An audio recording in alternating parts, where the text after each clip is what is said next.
Search না করলে, ইসলামের উপরে রিসার্চ না করলে, গবেষণা না করলে ইমানের নূরও আপনার দিলের ভিতরে ঢুকবে না, এটাও বুঝে নেন। আজ আমরা ইমানদার অনেক দুর্বল।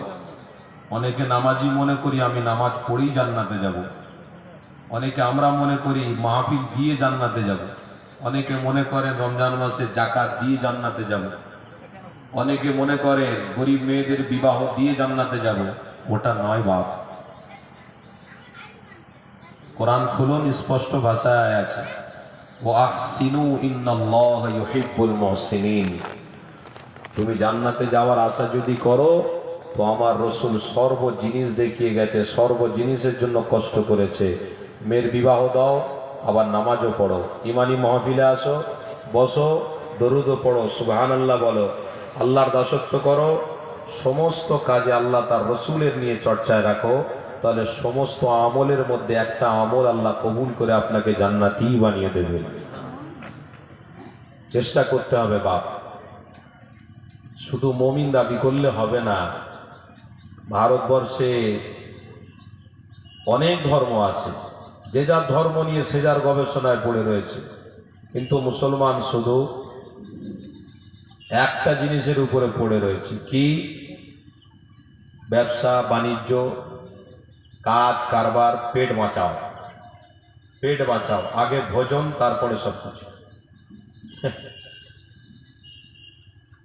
বিয়ে বাড়িতে দেখা যায় ভাত কুলোই না এক এক জায়গায়, এমন খাওয়া খাওয়া হচ্ছে গলা পর্যন্ত। মেয়ের বাপ চিন্তায় পড়ে যে আল্লাহ কোথায় ফের রান্না করতে হবে, কোথায় পাবো, গরিব মেয়ে, গরিব লোক কোথায় পাবে?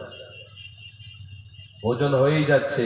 আমার রসুল বলেছেন ভোজনের মধ্যেও পার্থক্য আছে, পার্থক্য রাখতে হবে, সিস্টেম আছে, সিস্টেমটাকে মানতে হবে। তো এরকম সব জিনিসের সিস্টেম আছে। আপনারা মাহফিল দিয়েছেন, আজকের দিনেও আপনাদের সিস্টেম আছে।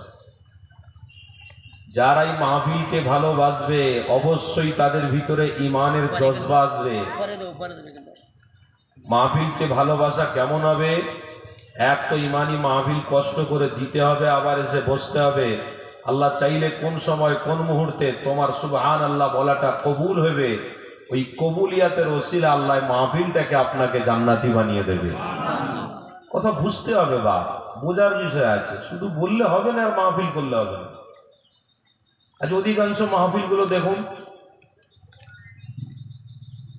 দেখুন আপনারা চারিদিকে মাহফিল হচ্ছে, দেখুন মাহফিলের দেখে তোড়জোড় কোনটার বেশি হয়? কোনটা? কথা বল, রাগ করছেন নাকি? খাওয়া দাওয়া, সব ক্ষেত্রে খাওয়া দাওয়াটা বেশি। তো রসুল বলেছেন এক ভাগ খাও, দু ভাগ খালি রাখো, একটা খালি থাকবে, একটা পানি থাকবে, ব্যাস। ভোজনে সমাজ শেষ করলে হবে না। আমার পাশে যে গায়ের মুসলমান ভাই বাস করে, রাত্রিরে মুড়ি খেয়ে থাকে তারা, কিন্তু আমি তো তার মতো নয়। আমাকে বলা হয়েছে খেতে, মুড়ি খেয়ে শুকনো থেকোনি। আর ইমান পেয়েছো, ইমানটাকে মাটির সঙ্গে মিশিয়ে দিওনি। নবীর দেখানো রাস্তাটাকে ধরো, কামিয়াবি হবে।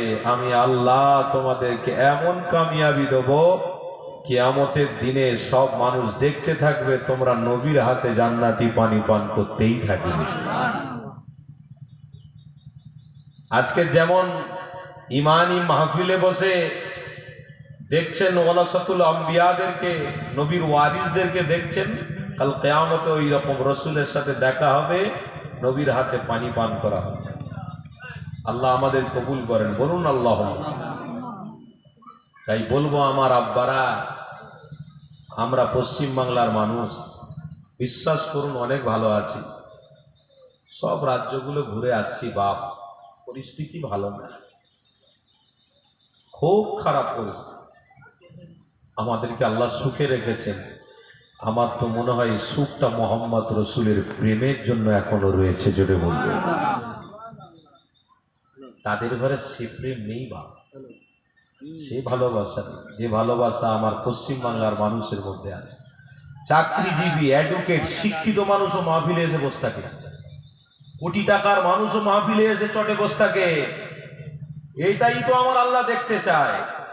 আমার আল্লাহ এটাই দেখতে চায়, এটাকে বড় পছন্দ করে। টাকা তো আমি দিয়েছি, ইজ্জত তো আমি দেবো, চেহারা তো আমি সুন্দর করে রাখবো, তো আমার দাসত্বর জন্য অন্তত বসে একবার জমিনে সুবহানাল্লাহ বল। চাইলে আরো ইজ্জত বান্দা কমাতে পারে না, আমি আল্লাহ বাড়াবো, বান্দা কমালে কমা, আমি আল্লাহ বাড়াতে থাকবো, সবাই তোকে ইজ্জত দিতেই